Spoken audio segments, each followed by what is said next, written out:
What's poppin', y'all? In one of the strangest turn of events, Lil Rod ended up doing an interview with Akademiks. Now, for those that need a little refresher, Lil Rod was the one that put out a lawsuit following up with Cassie's after she got her settlement that really upped the ante and gave some of the craziest allegations. And a lot of people believe that the prosecutors built their case on top and decided to investigate more because of the contents of the Lil Rod civil lawsuit. And keep in mind, this guy Lil Rod has been quiet throughout the Diddy case. Diddy beats the RICO, he beats the S trafficking, and then he's just found guilty of the Mann Act, which are significantly lower sentences. But also, it just goes to show that a lot of the information that Lil Rod put in his initial lawsuit wasn't even valid. Now, I don't know why he didn't interview. My thoughts are that he wanted to be at the forefront, maybe try to catch a certain narrative, because now, though at the time when Lil Rod filed his lawsuit, the Cassie video had come out. Cassie had gotten her paper,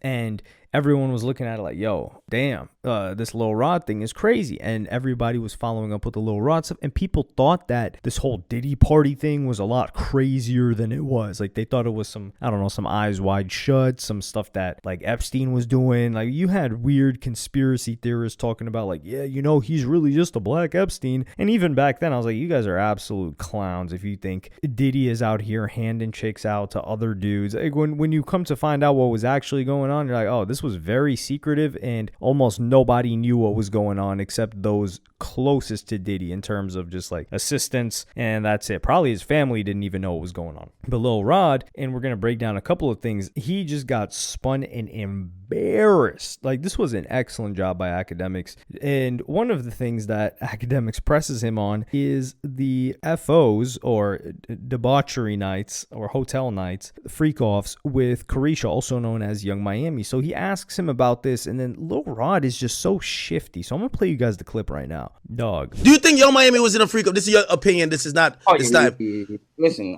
She mentioned getting peed on. Do you think that? Again, when I mean freak offs, do you think Diddy would have other either sex worker or men penetrate her? Yes. Really? Listen, A Dade County bitch? bro, I've witnessed. Look, man. Carisha not on that. How Real do I ass say bitch give a f about a nigga. Look, allegedly. Yeah. Allegedly. Yeah. That's the good word. Yeah. Allegedly, on the boat, I seen him with Diddy, Young Miami, and Justin, and another girl sleep in the same room all night. Wait, hold on. All right, hold on, Tama. Yeah. You said you seen who and what? Yeah, Justin. This is not the first time. No, wait. Break it. You said on the yacht, you seen who was in the room? Diddy, Justin, Young Miami, and another girl. It might have been two more other girls as well. So Diddy they was running the father, they was running a LeBron and Bronny play. Oh shit. All the time, bro. So you think Diddy was throwing Young Miami to Justin? Absolutely. Yo, hold that, Just. Damn. Absolutely. Holy shit. Yeah. So it's a win-win for Justin. You know what I'm saying? Man, maybe them Lori Harvey things was true. Nah, no way. You with your own two eyes, allegedly, big word, allegedly. You allegedly saw in the same room Diddy, Young Miami, Justin Combs, another woman. It was another, so it's 4 or 5. I think you said maybe 2 more other women. I think it was 2 women besides in fact, I'm almost 100% sure. That's called a handicap match, man. It's a 2-on-3. You heard what I'm saying? It's 2 niggas and 3 chicks. Holy, it was getting busy in there. Damn. Because the other 2 girls, it's not like I seen them all the time. I may have seen them twice. One girl in particular for sure, but I can't remember if I allegedly seen her go in there. But I do know I seen her and the other girl hanging around, kissing on the yacht, just, you know what I'm saying, booed up a little bit. Based on what you allegedly experienced and watched, do you believe that they were having a freak off the night before, or maybe a family slumber party? It might be a slumber party, brother. It might be a slumber party. You know what I mean? Roasting s'mores. You might be reading. Huh? Hey, bro, drugs, alcohol, and loud music, bro. Y'all going in this room at 2, 3 in the morning, coming out the next day 2, 3 in the afternoon. You do the math, allegedly. What type of drugs? Like Tylenol type shit? Like, what are we talking about? Nah, I don't know what's going on. Move on to the next question, man. Holy hey. This is the goofiest thing I've ever seen. This guy's levying allegations towards Diddy, and he's claiming to be an eyewitness to all of it, and he's saying allegedly? What do you mean allegedly? And then he's talking about, and this is the thing with Young Miami too. Listen, if Young Miami already admitted to on her own show that she doesn't mind, well, not only does she not mind, she enjoys having somebody whiz on her. You think it's out of the norm for her to get ran through by some other guy for Diddy? No, of course it's not anything surprising coming from her if she was willing to say that out loud. But then this guy creates this whole other scenario where he's talking about like, nah, I saw Young Miami and Justin Combs, which is Diddy's son, and yeah, they were with these chicks and they were in a room on a yacht together. And this is just his attempt once again at getting a crazy headline or story, because this dude Lil Rod, he never ever mentioned S workers that were males. It was always females. He was like, yeah, you know, Diddy paid these chicks to do this. We haven't seen Diddy pay not one chick. The chicks that Diddy is paying is because he wants them to get ran through by other dudes. So he didn't get any strange chick. It was all chicks that he was directly involved with, whether you want to call it his girlfriend, his side piece, whatever. So, and this just shows you the limitations on most of our minds, healthy minds, you could call it, where you would be like, yo, there's no way if Diddy's paying S workers, they have to be female, right? Like nobody even thought like, oh, it was dudes. It's crazy, right? But it is what it is. But this guy's just making up another story. Who cares if it's true or not? This has nothing to do with anything. It's whack. And keep in mind, this guy, he also gets spun around again when he tried to like throw Meek Mill into the situation, because in the initial lawsuit, which has since been amended, he said that a rapper was getting smashed by like Diddy, or Diddy was doing something with the rapper, and that's a famous Philly rapper that was dating Nicki Minaj. And I'm gonna play you guys this clip right now. To the music. I'll give you another opportunity. Do you want to apologize to Meek Mill for mentioning him or not? This is the last time I ask, because he gonna see this, they gonna clip it. You know they gonna clip it, and I want Meek to be like, I don't care. Listen, I want him to be like, as much as I don't like that Akademiks, he tried to get the truth and clear my name, and Lil Rod would not clear my name. Listen, if I ain't backing down from Puff, who's a gatekeeper, I ain't backing down from nobody. So you believe Diddy and Meek Mill bisexual? Understand this. You think Meek Mill bisexual too? Because he a gangster. I've never. Well, he took a little sus picture one time, the little matching joint, and the pool was weird. I'm not. But I never heard about him in sexual situations. I'm not getting to what his sexual preference is. That's on him. But Diddy told you he was bisexual. Diddy told you. But look, just ask him. Is he bisexual? He said he's not gay. He said he's in Philly. He said he's thorough. He said Philly don't do that. Wait, hold on. So leave the man alone. If he say he's not gay, bro, leave him alone. So why did Diddy tell you he gay then? Did he say he had sex with him, right? Bro, you a slick brother. No, wait, you didn't make that up, right? You said Diddy's told you, right? Did I say Meek Mill? So it ain't Meek Mill. All right, Meek, your name is clear. Finally, clip it.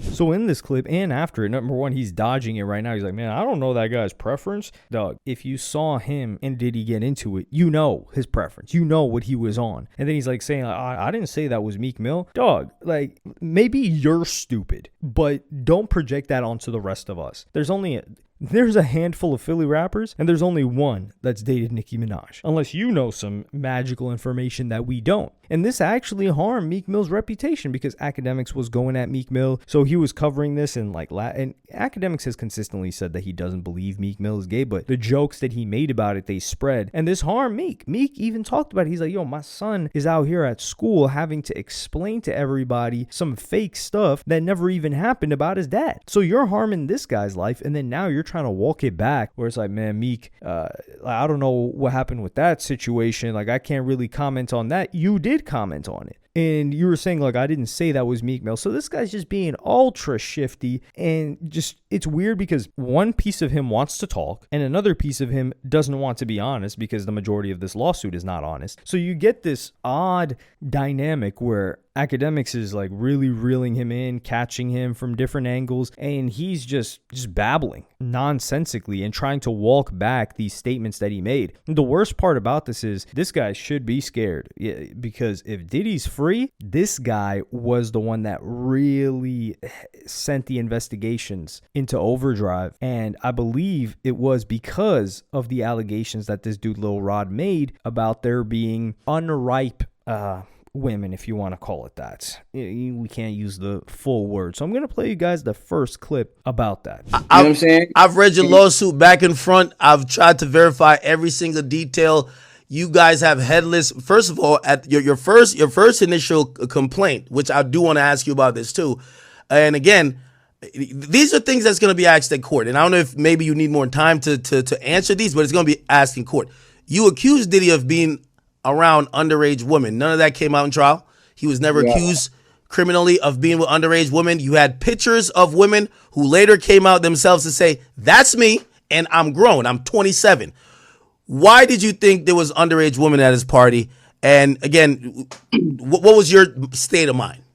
Again, bro, they have successfully, well, not really successfully, because the truth is being revealed as time is going by. But they have been out reshaping the public opinion during this whole process. They hired private investigators, the whole nine yards.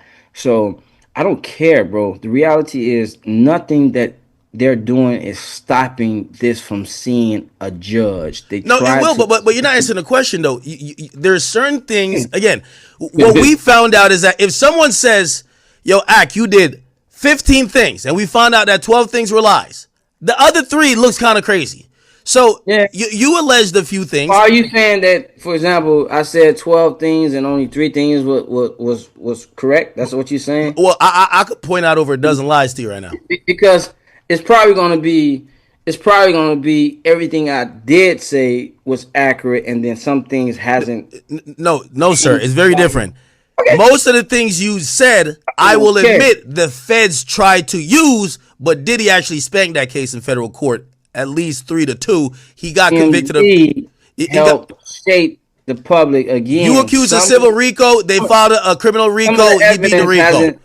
So here, Akademiks is like, yo, I remember in your first complaint, you were saying that there were chicks that were under 18 that Diddy was messing with. And this is where it turned into the whole like Epstein thing. And a lot of people, these conspiracy theorists, they were using the Lil Rod lawsuit and the information in there as like, see, he's moving like Epstein. He's the black Epstein, this and that. When no, Diddy was actually not. He was actually a lot weirder, not in terms of morally, but weirder in terms of things that you couldn't even come up with off the top of your head. Like, for example, like Epstein is like, yo, kids, we've seen that before.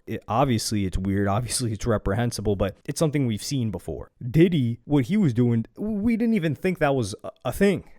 So we couldn't even fathom it. But that's really what probably got the feds like, yo, hold on, this guy's moving like chicks that are under 18. What? And then there were several chicks, as mentioned in the clip, that were like, hey, by the way, that was me, and I'm 28. Oh, by the way, that was me, I'm almost 30. And everything just keeps falling apart. And then there's another clip where Akademiks grills into him even harder about the unripe women situation, and it gets into, and you just start to see him babble and absolutely lose it. This guy Lil Rod, I think he realizes like, yo, I'm getting embarrassed here and I need to say something or do something. So I'm gonna play you guys that clip right now. It's a little bit long, but it has a lot of good context. And people have not seen the court yet. Where's Christina Corum? Where's remains to be seen? You're right. You know what I'm saying? Where's so many? People are dodging process services. You know what I'm saying? Okay. So the reality is, bro, you're still not answering this question though. You allege that he was with you said underage women were around these events in that time period. I'm just, by the way, it's completely fine for you to be like, oh, I thought they were. I said this, bro. I'm not backing down, bro. Let's go back. So you still believe there were underage women there? Let's go back for the 4th time. Everything that I said in my complaint is accurate. No, but that's not true now, because you took that out of the complaint. That's out of there. You're on a second amended complaint. The first complaint. I have both of them here. I have both of them here. I could quote you right now. You have pictures. Everything that I said in my complaint is accurate, bro. Okay, so all right. So if everything is accurate, why would you remove the part about underage women? Hold on. I'll do some reading for you, right? So you said, hey, listen, an event that happened on July 2nd, 2023 in California at Mr. Combs' listening party. There was an R&B redacted. Justin Combs, sex workers, and underage girls were there. The event started at 7 p.m. Combs requested female sex workers and required Mr. Jones to solicit them. In addition to sex workers, there were 5 women in the crowd that were under the age of 16. He forced all the women to drink laced De Leon liquor, and basically then Combs laced the liquor with ecstasy. Mr. Combs did not check the identification of the underage girls. The presence of these underage women made Mr. Jones uncomfortable. He attempted to leave. Mr. Combs forced him to stay. I could post the pictures now. It shows uno, dos, tres, cuatro, and I don't speak Spanish that well. It shows 4 pictures that you put there with blacked out faces of Diddy kissing women who you claim were underage. I have 3 of the women Instagram. They claim that they popped out. That's them in the pictures, and that clearly they're of age. I could tell you the article that you could see because multiple outlets ran articles on the women who said no, that's me in that picture, and I'm over age. Why and where did you come with the underage thing? And if you're saying everything you're standing on, why did you take it out of the second complaint? You should have left those pictures and said, yo, this is Diddy with the underage girl. You said they were under the age of 16. That to me is nasty. If that's true, Diddy should not be coming home and potentially by Christmas. He should sit in jail till Christmas 35. You don't believe that? If he was with underage kids and you saw it? Yo, what's your relationship with Harvey at TMZ? I have none. None. I have none. You have no dealings with TMZ? They've asked me to come on there to interview a few times about the Drake rap battle. About Kanye because I did an interview with them. Have you talked to anybody about this interview with me? No, none. Hey, listen. Number one, Hold on, just to let you know, I cover every trial. Hey, I subscribe to the docket that you filed against him. I'm on Pacer spending $3,000 a month seeing everything. I miss nothing. If you ever have an interview with me again, bro, you got to understand, badgering me ain't gonna be it. It's not about badgering you. It's like I'll let you get some stuff off, but we can't just. This is not propaganda. We've talked about this, but what we're not gonna do is be disrespectful, King. No, is it disrespectful if I'm asking you facts? You asked me facts, and I gave you my facts. You said you're standing on everything you said. So here, Akademiks is making a good point. He's like, yo, if you didn't testify, you weren't brought forth. Why were you not brought forth? Because if the things that you said were true, and you claimed that everything was true, then you would make for a star witness. Yo, I saw Diddy with somebody that's 16. I saw this. I saw this. You'd be pointing out everything, but you weren't brought up. Cassie was brought up, and Cassie did have a civil suit, and Cassie did give us a lot more information that we didn't get in the civil suit. So we know she was spitting facts on the stand. But part of the reason is probably they realized, like, yo, if we put this guy up, we are toast. Because think about it, they already lost the main charges. If they brought this guy up, it would have been an embarrassment. And that's probably like the DA, or not. Is it the DA that covers this? No, it's the federal government. I don't know the nuances of that. I don't know the particular details of that. And then he's talking about, like, yeah, more information's coming out. Like, where is KK? Let's not worry about KK. Where were you? How about that one? Yeah, where were you? And then talking about, like, oh, yeah, they hired private investigators. Are we going to pretend that Diddy hiring private investigators makes anything that you said not true, or is going to force people to say something that's like, for example, the chick said that we are this age. Him hiring private investigators doesn't change that. The chicks are what age that they are. That's it. And there hasn't been a single one. Like, dog, there was a chick that went at Jay-Z and said that she was underage with whatever lawyer it was before there was a chick that came at Diddy saying, like, yo, I was underage. Maybe it was a dude. Like, we haven't seen anybody come out that was underage dealing with Diddy whatsoever. And I think that's because Diddy thought, like, Diddy was not I guess, dumb enough to do something like that. And I just don't think he was interested in something like that. Like, yeah, he messed with young chicks, like 20s, early 20s, but he was even messing with Daphne Joy, who was in her mid 30s and had a kid. Now, maybe he was just messing with her because she was 50 Cent's baby mama and you wanted to get revenge there. But this Lil Rod guy got absolutely embarrassed and then tries to make it seem like Akademiks was disrespecting him when he was really, I wouldn't say he was treating him with kid gloves, but there was not an ounce of disrespect that Akademiks gave Lil Rod. Like, he gave him a lot of grace. He pushed for difficult questions. He could have been a lot more aggressive if he wanted to, but he just really just tried to pull facts out of him and got nothing. He just got a bunch of silly string. So this Lil Rod dude is a clown after this case, especially since Diddy beat it. I just think Diddy's just going to end up paying this guy for him to go away because it's so annoying and it's so much money. But this is the problem. If you pay this fool over here, then you got to pay everybody else because other people probably have legitimate grievances and more lawsuits will come from that. So I think he's just going to fight this guy and try to make sure he doesn't get anything. But Lil Rod is an example of somebody that he's going to run with this until the end because he wants his paper. And it's not like the whatever 10, 20, 30K he got for working on that album, but it's the sacrifice, quote unquote, if you want to call it that he made to do this because nobody wants to work with this guy now. Who's going to want to work with this guy? Oh yeah, this is the guy that sued Diddy and alleged all of these fake things that have been removed. Nobody's going to work with him. So he's looking for the huge payday to where he can potentially ride off into the sunset and not have to worry about bread anymore, kind of like Cassie did, although Cassie has her own unique problems that may come from getting sued by these escorts. But let me know what y'all thought about this in the comments. Do you believe anything that comes out of this guy's mouth? At a certain point in time, I don't even believe that he was a producer. I'm like, yo, does this guy even produce anything or did he just show up once or twice? But let me know what y'all think in the comments. Like, subscribe, and hit the notification bell if you enjoyed. And I'm going to see y'all in the next one.